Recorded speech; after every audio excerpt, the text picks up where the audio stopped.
inspired you to write the song?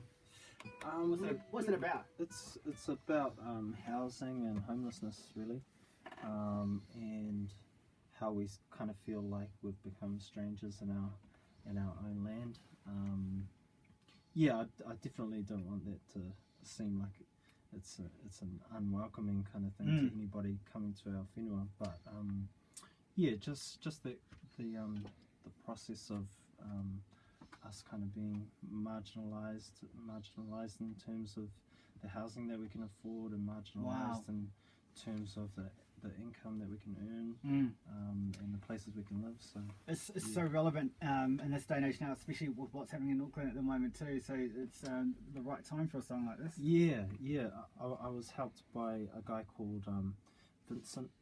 Shout out to Vinny Olsen Reader from Vic Uni, who helped me write the kupu. And shout out to Mark Vanilau's mother, who translated the second verse into Samoan. Wow, yeah, that's cool. Well, whenever you guys are ready. Karafuwa.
e te iwi ko Mā Troy and Mara tērā. Go and tautoko the kaupapa, go tautoko them at the Wonder Barn Littleton. And